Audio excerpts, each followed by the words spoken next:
All right, guys. Hey, welcome to the spoiler review. So if you watched our normal review, you know we like the movie. So let's just get into it.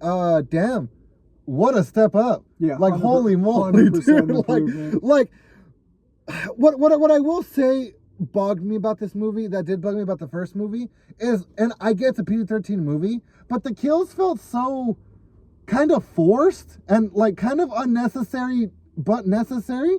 No, I thought there was a cop car just driving by. No, like for instance, so I mean, this doesn't happen at the start of the movie. Well, I mean, we'll get to that. But the one I'm talking about is the actual guy that gets killed by freaking all the puppets in the pool. Like that just felt. No, that just felt. They don't kill you though. What do? They just fuck with your screen. So like when I saw them, I knew they were gonna do something, but I'm like, how are you gonna get them to kill him in a PG-13 movie? Well, it's like they turn into piranhas and like just chop them up. They like, did the best. They did the best they could. And it's like no, but that just irritated me because I'm like, bro, jump out. You did not just little guys just don't. No. He was in the water for like a good 5 minutes before he got attacked. That's why I'm like, jump out. I was kind of wondering what he was doing there. I thought he was looking for like a ladder, and he probably was looking around to see if there was a ladder. But he's just there like walking super slowly. You hear things falling in the water, and he's just like, that was like the dumbest death. So unless if maybe there's a deleted scene where they showed that maybe they couldn't jump out by themselves for some reason, because Mike had a problem too. A lot of people could not make the jump out of that area because it's deep enough for you to stand in. That's true. They have to you'd have to push yourself up. You're wet. And there's no bars to hold on to or nothing. You would not be getting out of that easily. So basically, that's what I want to talk about first. But story-wise, the story starts off with the stab of 82. Let's call it that. Where Charlotte, which I don't know if that's her name in the game. Yeah. Charlotte. So Charlotte gets straight hang on. You continue. I'm trying to remember. So Charlotte gets murdered by Afton in the beginning of the movie, but they really play this thing that parents don't care. She's like, help, a kid got kidnapped or something, and nobody. I think that guy tapped your fucking car right now. Well, he's going right there. It's fine. Well, hang on. I'm gonna look up the name because it might be. It's not. I don't think it's Cassidy. I don't think Cassidy's the And puppet. so she dies, and she They do it very cathartic because she loves the marionette, and when she dies, she's lifted up by the marionette, which I don't know if that's what happened in lore or whatever. But no. So in lore, what happened is she is outside the restaurant and she's looking in, trying to get in on a rainy day. Afton comes out of his car, stabs her repeatedly, and then leaves. And the puppet hears the screams, or I don't know how the puppet goes out there, but the puppet goes out there and finds her, and the puppet takes her soul. Well, then can I just say too, this is gonna sound so messed up, but how smooth Afton kidnapped that kid. Oh, yeah. because she goes to chase a kid that Afton took, but dude, man, that guy had it down to a science. He knew. He's like, hey, what? I was just like, damn.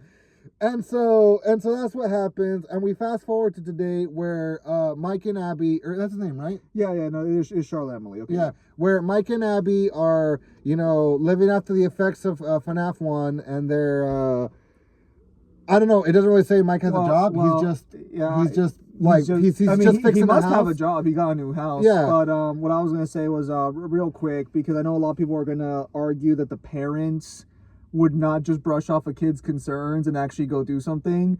I know a lot of people are going to argue that was unrealistic. That was probably the most realistic part about the movie. Yeah, especially during that time of period of time. Yeah, the parents would have absolutely ran off her concerns. Mm-hmm. But, so... The newspapers were nice, too, to try and, tell a story of how the company just got away with a fucking child. It's it was not... Bro, she was behind where they're not supposed to go. It was her fault. That at some point, it's her fault. Peak. But,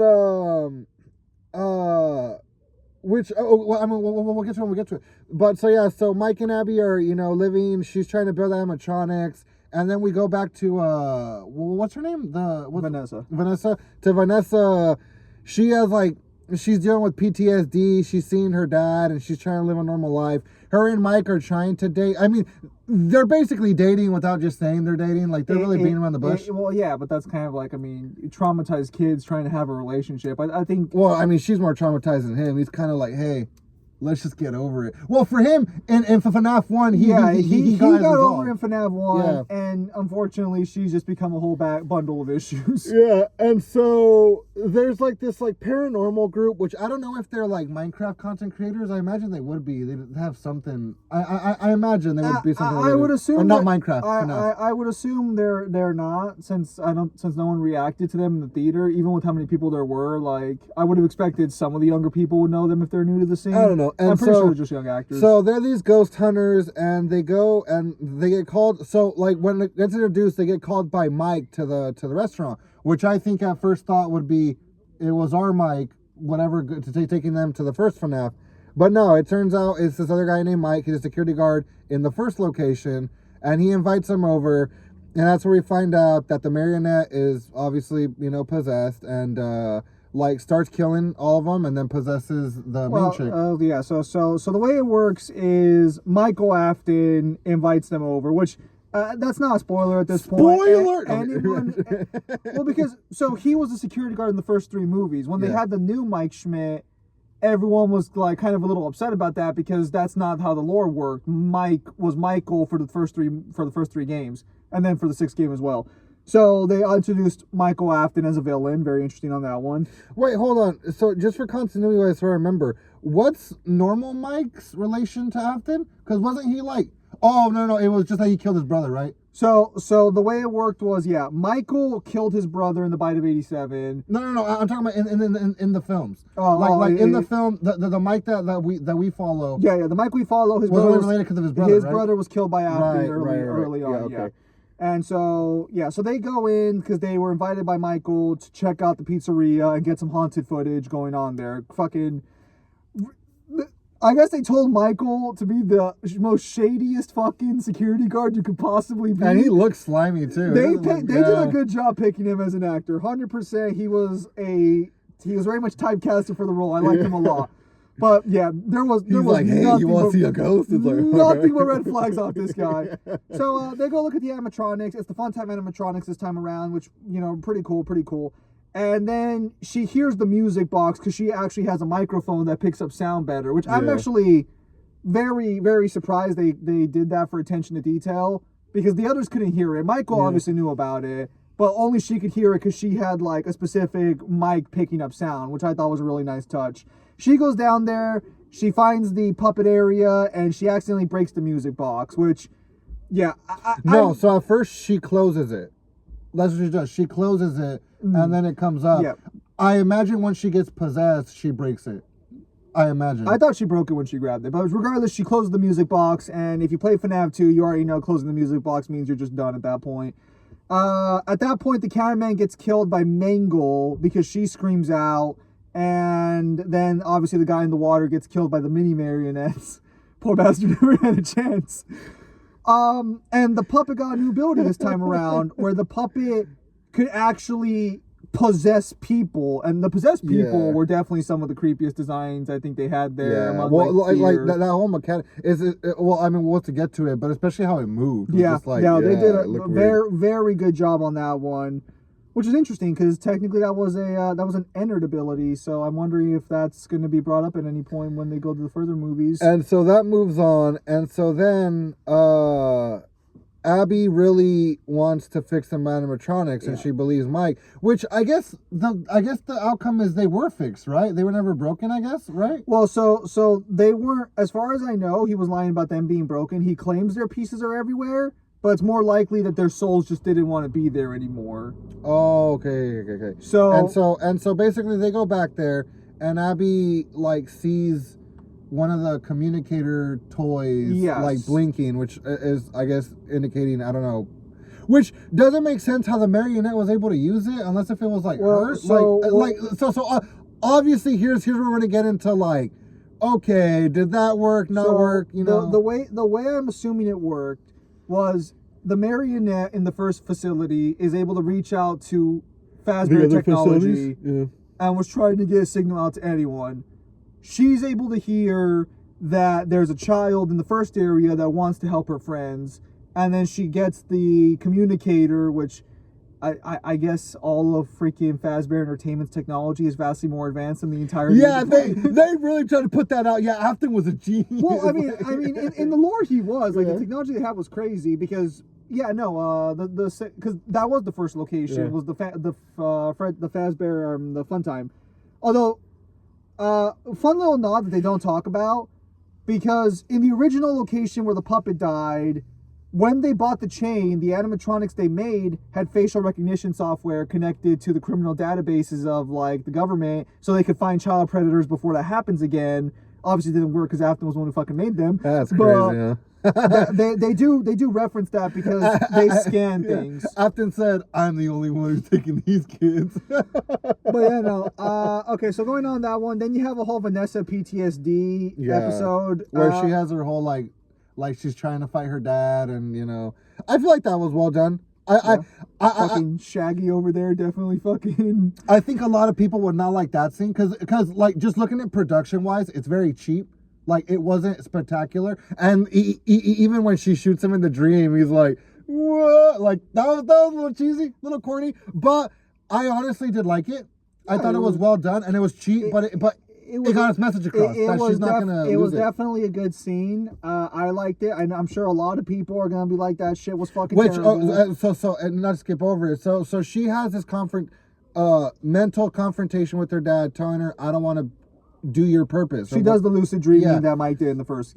So in there, it's like how you said in the movie theater, they introduced a character that really doesn't come until way later on. Yes. Right? So they introduced Baby, the animatronic from Sister Location. Now, lore-wise, that is correct, because Baby was made around the same time the Funtime animatronics She just was never used. Yeah, she herself was never... Well, she was used at one point. It's just... There's a lot of... She was... I think her and Chica were rented out more consistently, but I believe they were made around the same time. Because... There's a whole bunch with the whole Baby animatronics thing, but yeah, she was one of the first prototypes because I was expecting her to try and grab her and put her into her stomach, and I thought that's what I was thinking too. Because in the lore, that's kind of what it's implying. Like it just movie wise, that looks like what it's implying, that she's gonna be that. Well, yeah, because that's what because Elizabeth ends up in there, but Vanessa, I don't know if Vanessa's taking the place of Elizabeth in the story or not, especially with what happens at the end of this movie, but. Yeah, because that baby was specifically designed by Afton to have a child capturing chest. It would give out ice cream to the kid, and then a claw would come out and yank the kid into its stomach. That's so diabolical. So Afton would kill them later on. That's so diabolical. Although by that point, Remnant was a thing, and they haven't talked about Remnant yet, so I'm wondering if that's going to stay a thing or not, but we'll see. But so anyway, so she has that, and then in the midst of that, Charlotte, wait, no. I mean, it's fine. They can still see us. Oh, that's true. Well, yeah. Sorry, guys. It's going to be a little darker here. Continuity, in case we have to reset a video. But, so then, Charlotte, I guess, is, like, trying to break out. Because I guess we find out she can't escape. So she starts reaching out to Abby through the machine. And then through that, Abby ends up finding it. And then Abby finds the Funtime animatronics, and she starts manipulating Abby by pretending to be her friends from the first movie. And then I went to go take a leak at some point. There's a whole science fair going on where Abby's trying to learn robotics. So what happens then? And just another clarification as well. A lot of people are gonna be like, that teacher was unrealistically bad. You've been to public school, you know damn well. But that guy's a douche in every movie he's in. Jurassic Park, he's a dick. That movie, he's a dick. There have been some teachers I've encountered who are very, very much like that. But so Vanessa sees that Abby's like drawing the place, right? And so her and Mike have a whole argument because Mike finds out that her dad killed Charlotte through like some flyer on Freddy's.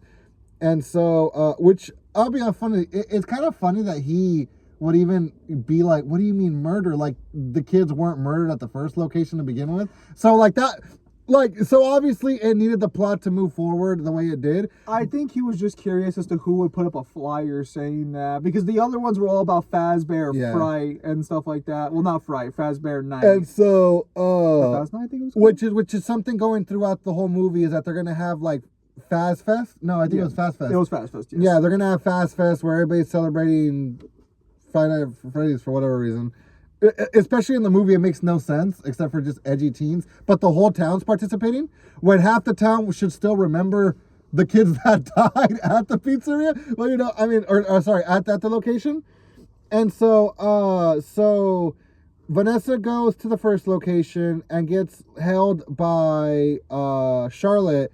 Yes. While she gets held by that, Abby comes and deactivates the perimeter field. Yeah, I'm assuming that's what I missed when I was in the bathroom. That she Oh, goes to were the you gone computer. during all that? Well, so I had to go take a leak halfway Oh, through. so what happened there is, Like the dude kicks her out of the science fair, I would assume. yeah, he no. So she built a robot, and he's like, because he doesn't think it's gonna work, and he just hates it. So he's like, oh, here, I'll put it on the table, and he drops it like on purpose, like, oh no, I'm sorry, I broke it.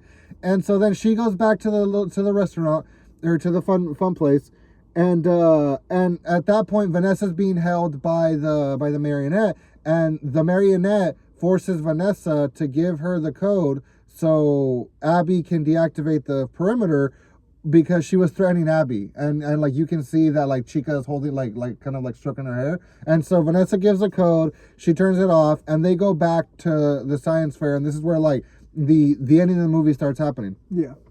So during this time though, Mike is going and talking to Charlotte's dad, who tells her that, you know, like, hey, this happened, I knew it was Afton, and he gives her like the I guess original music box, the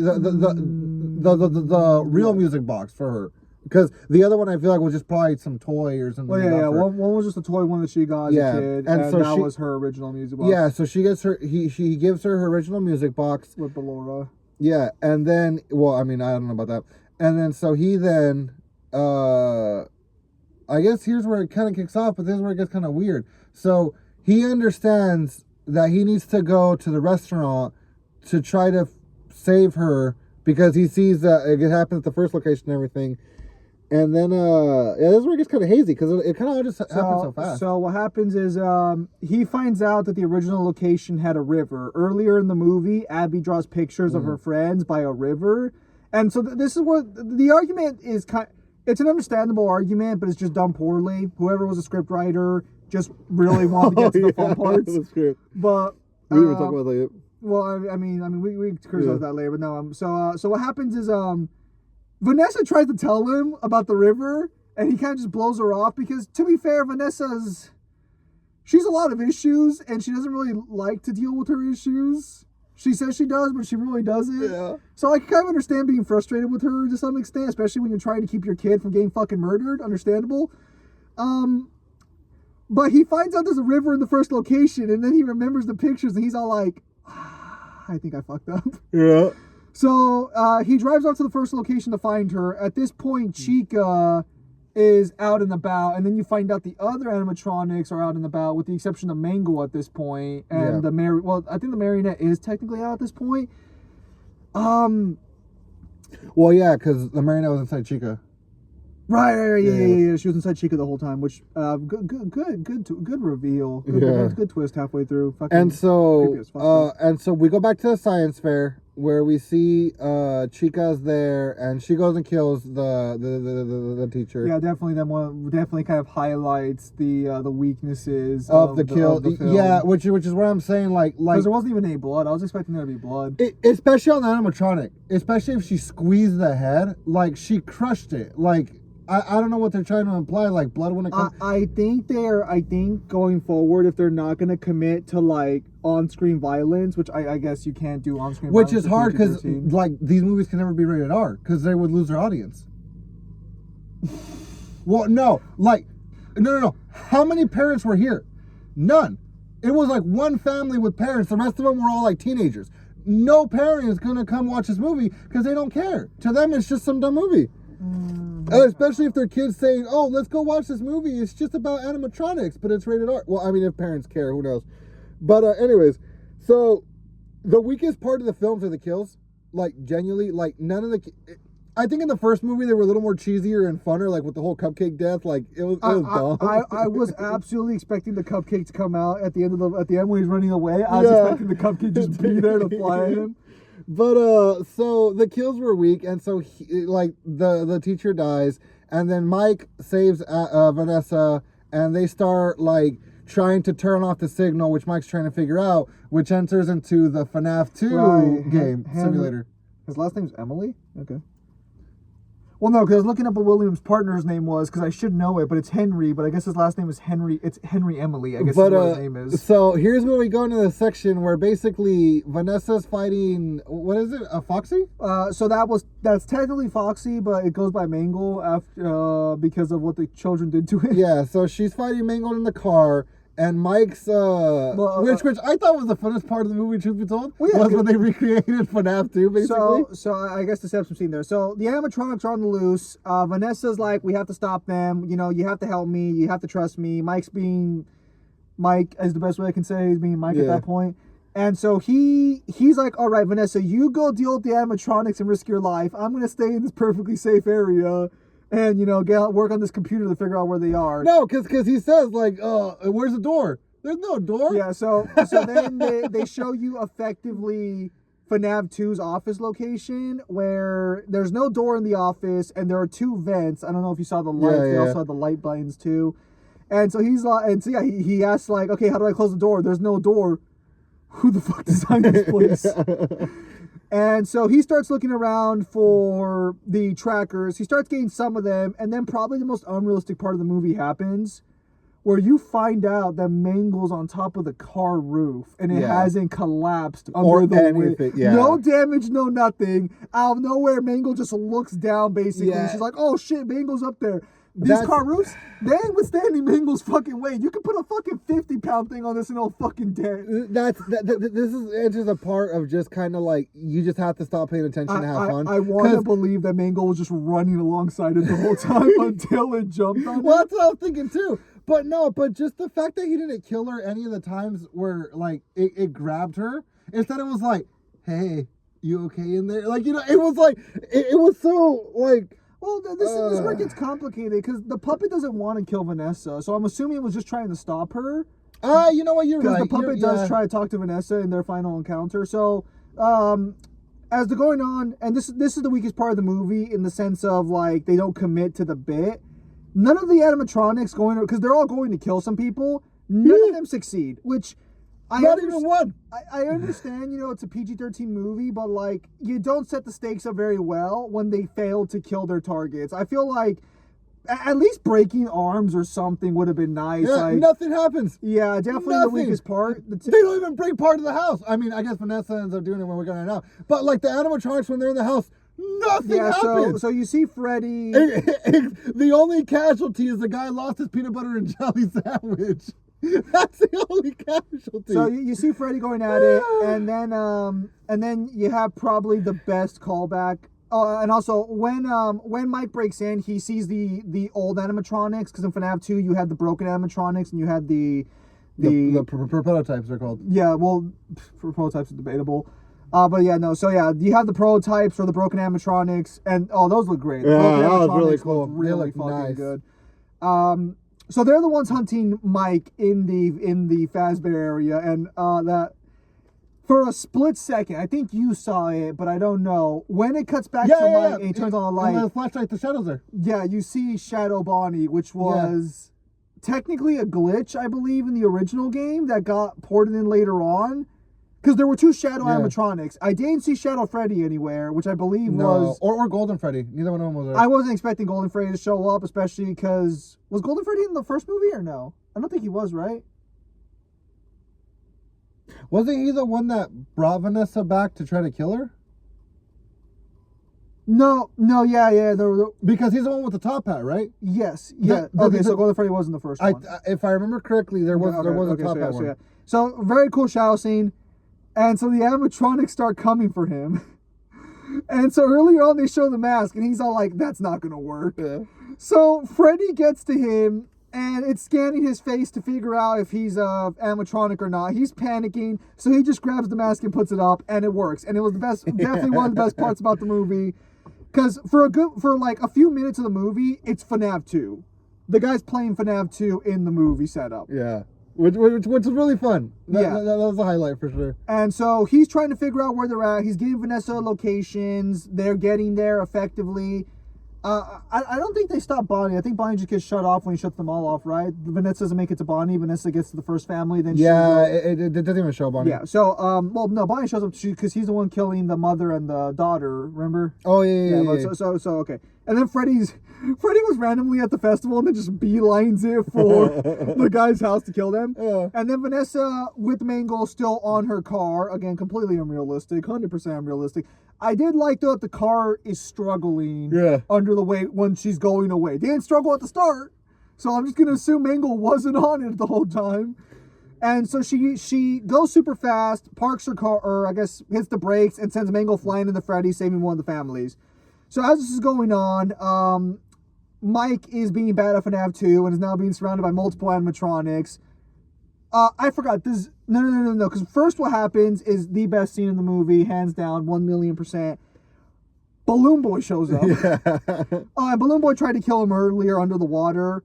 Which actually, Balloon Boy, I don't know if you saw in the water because we forgot to mention that Mike falls in the water. You mentioned it, I think, in the non-spoiler one. Balloon Boy's coming to kill him in the water, but right as they're leaving, you can kind of see Balloon Boy's hat going a little up, so I guess Balloon Boy can fly with the propeller in his I think that's what they were trying to imply. Yeah, and I was like, but so Balloon Boy shows up, and Balloon Boy cannot kill you in FNAF 2. Mm-hmm. He can only fuck with your system, so he sets the audio blaring super loud, and again, just peak moment. Mike gets up, grabs Balloon Boy's head, rips it off, and then tosses it to the side. They did do Balloon Boy's hello, but I kind of wish they would have just kept the original audio soundbite. They had someone else voice it. I don't know who they did. Well, that might have been Matt Pat then. I'm pretty sure Matt Pat was Bonnie. I don't know. But anyways, I was gonna say what that scene made me think of, and I kind of hoped was we were gonna get a crazy Boris. To throw back. You remember that guy? Yeah. The animations? How in that animation he just throws a flashlight at him? I was kind of hoping we were gonna get something like that. Yeah, he just threw something at him, but that was good too. Yeah, so Top chopped his head, tossed him aside, and then the other animatronics start getting closer to him. Which I think that was well done too, though, because the head spins and then it reveals them. Yeah, because again he's flashing, and because he's not checking his vents because he's a bad FNAF 2 player. Bonnie starts breaking through the vent. And that was just funny. He just picks it back up. He really said, I don't got time for this. It's like, Bonnie, stay the fuck back in there. And so then he puts on the mask in front of Chica, because now he's trying to disable them, because he realized, I can't track them, I'm just going to disable them right now. And he puts the mask up in front of Chica. Chica's like, all right, he's cool. And then Freddy also lets her go. And then Foxy's standing there. And so in FNAF 2, Foxy is not tricked by the mask in any capacity. He will just run across the hallway and jump at you. So he puts the mask on in front of Foxy. And for Foxy, it doesn't register him as an animatronic. So he just starts reaching for him. I was really hoping they were going to do the dive. I was thinking that too. I was like, what was going to happen? Would have been the greatest thing if he just walks back and he just runs forward and dives. It probably looked too cheesy. I imagine they probably tried it. They probably tried to make it as good as possible. And it's like, it just wasn't working. Yeah.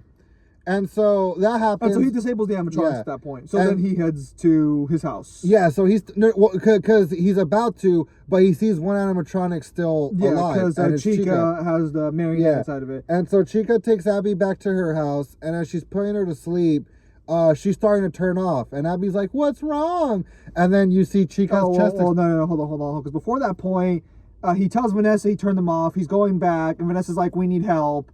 So Mike's like, okay, you know what, hold on, I have an idea. And he goes to the FNAF 1 location, and he asks the kids from the FNAF 1 movie to help them out. He gets no response, so he bails afterwards. Vanessa's car breaks down, I think, a little bit after this point. But so Chica takes Abby back, and you see the Chica's chest burst open with the marionette perfectly kept inside, and the marionette possesses Abby in... the marionette possessed people were definitely one of the highlights. Well, hold on, can we talk about that jump scare? That jump scare was peak. Everybody was like, "Whoa!" Wow, that was a good one. That was definitely Yeah. that was the best twist in the movie by far.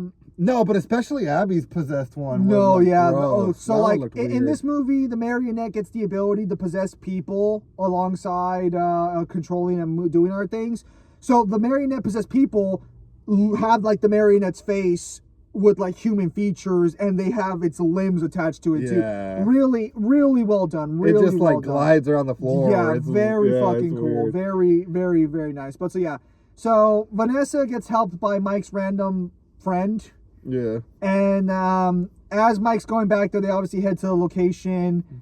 I'm trying to think if anything important happens at this point beyond. Oh, yeah. Halfway through, because the puppet's still out there, the puppet's with Chica, I guess the puppet can reactivate the animatronics. Yeah. So they start coming back to life to kill people again and get to them. Unfortunately, we don't really see them kill anybody. Well, that doesn't happen yet, because what happens is, so Mike comes back, and there's like a little like minute chase scene between possessed Abby and Vanessa, and then Mike comes back, and I guess before Vanessa's gonna die, he uses the music box to protect her, and it unpossesses Abby. Yeah, because the marionette, I guess, can't fall asleep while possessing someone, so it just lets Abby go. You don't see it happen because again, it's not a rated R movie, and probably because they couldn't make it look silly. Because what the fuck would that look like? Yeah. Like, truth be told, like, what would that look like? Yeah, you know? they better not pussy out with Michael Afton. Yeah, and so that happens, but then all the animatronics come back. The fun time ones arrive because they were reactivated, and they're there to kill. Well, actually, now I'm wondering if the marionette did it or if Michael Afton did it. Well, hang on. So we'll talk about that after the overview. Okay, so then as the animatronics break in, one of them's at the window, the rest of them are inside, Yeah, they're all and there. then Michael comes in. Yeah. And this is where we find out, big spoiler, it's Vanessa's brother. I mean, the second he said Michael, if you weren't immediately just that's Michael Afton, especially with he looks like a walking corpse. No offense to the actor. Great actor, but he did a great job playing. Yeah, everyone knew that was Michael Afton. The second he said Mike and it wasn't our Mike, I knew immediately that was Michael Afton. And I guess he's evil this time around. I'm assuming it's a trauma thing. I would assume it's going to be like a redemption story later on if we get to it, because that's what the whole point of these movies seems to be, is getting past trauma and growing. No, he seems like he's going to be evil. Well, because it seems like he knows his dad's alive.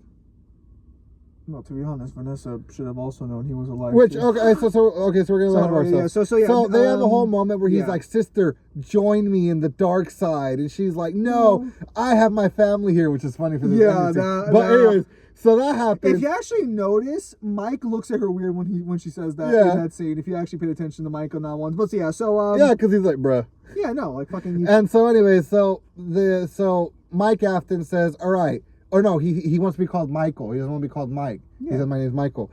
And so he says to the animatronics,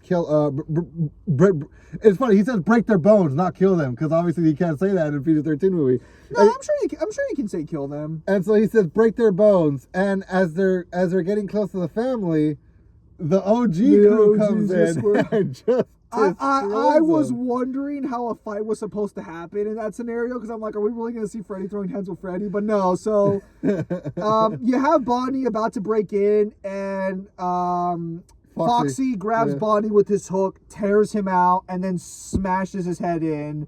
I think next is Freddy, where Freddy's going to go after them, and the original Freddy tears him apart from the waist up and just tosses him aside. Mangle, I don't think should have honestly lost that one personally, but Mangle gets yanked back by Bonnie and gets ripped apart by Bonnie. Bonnie just beat his ass. Like, it wasn't even fair. Listen, man, if we were actually talking like the facts here, I'm pretty sure Mangle can take Bonnie. And then Chica gets like I think she decapitates Chica. I think she like rips her head off. She like snaps. Yeah, she snaps it and rips it. Yeah. And then Afton tries to run out, and he gets knocked out by Mike's friend. Which I guess he's gone by the time they go back outside, because he's not on the floor, and they show the floor for a few seconds. I'm not sure what the implication is supposed to be there. I'm assuming Michael escapes because he gets knocked down. The friend's like, where are you going? Which, to be clear, as far as I know, the friend doesn't know what's going on. Well, so he no, just this is why I'm saying I don't like the end of the movie. So basically, they leave, and Mike tells Vanessa that he wants her away because he can't trust her, and he's like, leave me alone. And they leave. Perfectly valid. And request, then the marionette, because it's in the house still, possesses Vanessa. And so at the end of the movie, Vanessa gets possessed by the marionette, and Mike tells her to leave him alone. I think Michael escapes. But we're not really confirmed on that one. And this is why I'm saying why I don't like it, because there's no big resolution. But obviously they're trying to tease the next movie, so I'm sure we're gonna find out everything in the next movie. Well, and then there's an after credit scene where I guess they're gonna demolish Five Nights at Freddy's yes, for Freddy. Fazbear Entertainment. They're gonna demolish the first one, and these dudes are going in there to steal props for their haunted house, and they find Afton. Well, actually, you know what? We did skip one thing. Before the end of the movie, the actual original animatronics, I guess, are dying. Like, this is it. Like, they're finally gonna leave. But before they leave, Freddy tells Mike, hey, just so you know, he's like, hey, it's important, it's imperative to everything that you know. Since I'm gonna be gone, I obviously won't be able to hold him, and he's gonna be much stronger than before. And Mike's like, who? Which is just such an annoyance, dude. Like, who the fuck you think he's talking about? I was gonna say that Mike was just failing the skill check. Oh my word! Yeah, that dude has no, like, he has like engineering leveled up, like intuition leveled up, but intelligence is like 2. It's just not leveled up, man. So the kid tells him that I guess they could only get one child actor back for the movie, presumably. To be fair, they only needed. Well, I guess Chica should have been there. I would have assumed Chica would have shown up. I guess they can only get the one back. I mean, I have no idea what's behind the scenes. Yeah. I mean, what the good scene though. And so the movie ends, and so the first 10 credits. Well, I guess there's only one end credit scene, but the first 10 credit scene ends with Afton waking up, basically, and if it was a rated R movie, we would have seen Afton kill those guys, 100%. I feel like that's the way it would have gone. But because it's a PG-13 movie, I'm wondering if the next one's going to be rated R or is going to get or what if their haunted house is at the pizzeria? No. So you're not familiar with FNAF 3, are you? No. So FNAF 3 takes place in a haunted house. It's Fazbear Frights. So they're setting up the FNAF 3 location. And I already knew that, obviously, the second they talked about it. I was very excited. I'm very excited for that one. Okay, so like, what's his FNAF 3? I know nothing. And so that's where I'm a little bummed out the kids are leaving, because I would have kind of liked if they would have done the mini games from FNAF 3 in the movie. But obviously, gotta take your losses where you can get them. And so that ends with that, and then there's an end credit scene, which is Henry calling Mike about her coming after them. I'm assuming he's talking about Vanessa at that point. He's saying it's a marionette. Yeah, she's coming for you. Well, yeah, that's what I'm saying. But so the issue is that, like, they don't give you a time frame for when that call happens. I'm assuming it's after the movie, post credits, as like a warning to Mike. It has to be, or it could have been prior to, after he realized what was going on. Again, I'm assuming it's post credits. But we also had the best cameo, and I'm really hoping they continue this for all the movies. The taxi driver? No, fuck the taxi driver. The Living Tombstones. The first song in the credits scene was FNAF2, Living Tombstone. Because back then, the lore, no one knew about the marionette, so they just assumed it was a mother who was trying to protect her kids, and that's why they had the whole mom story thing in the song. You didn't appreciate it, but I did. But fun fact. So for those little horror enthusiasts. It's actually funny because the actor that plays Henry in the original Scream, it's Stu and him that are Scream, and so when this movie they're partners. It's funny because I saw him right away and I was like, is it him? And I was like, yeah, it's him. And so it's just funny that, like, it's like, that the actors, I was wondering about that because I heard there were a lot of Scream things going on. Nobody else in the theater recognized, because they're all kids. None of them recognized it, but I saw it, and right away from his build, I was like, huh. You all know what? I think they kind of referenced DBD a bit too. Like, just the way, especially in Vanessa's horror dreams, like, it looked very much more like DBD, how he was walking.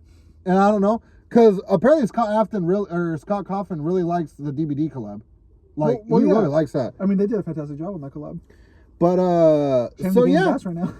It's a good movie, but the dialogue, holy crap! Especially in the beginning of the movie when actual child Vanessa and Charlotte are talking. Hey, you just got a bad roll of the dice, my friend. And I'm like, bro, shut the no fucking kid is gonna talk like She should that. have said wizard, obviously, because that was more authentic for the time period. Obviously. Hey man, that's not fly. Just give it a try, like something like that. They should have very much committed to.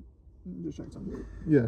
They should have very much committed to the whole fucking bit of it. Of course they didn't. Whatever. Like, I will say this: the dialogue was atrocious in this movie. Like, there was just some. Yeah, I don't know who's writing that dialogue. Like, it's serviceable. It's definitely serviceable, but that's probably the best I could say for it. And the actors aren't bad. None of the actors are bad. No, the actors do a good job. Yeah, they're delivering the performance that the dialogue does not want to give them. But yeah, it's just like the hell's that? Do you see that? No, on my window. You see there's a circle and like. Be gone, Spirit. I'm not dying for your popcorn. That's kind of weird. Anyways. But yeah, so fucking yeah, so. That's weird. Anyways. Lore-wise, good movie. They're staying a little more faithful to the lore. Good callbacks, good references. It was Henry. Henry's appearance was great. I'm wondering if Henry's gonna survive because again, I'm wondering if we're gonna go all the way to 6 or if we're gonna end it at 3 and call it just a nice little wrapped up trilogy. I really appreciate that in this one they really did the FNAF game, where in the first one we kind of had that complaint that they didn't really. But like, so it was nice, even though it was a little portion and it was silly, but it was nice seeing the FNAF 2 gameplay loop be used. I'm wondering if for FNAF 3's movie, they're going to be like, Mike, we'll pay you so much money that you'll have to come do the security guard bit for the night job. Because it's like, okay, well, he's the guy. He was an official guard. And then it's just going to be him dealing with Afton the whole night.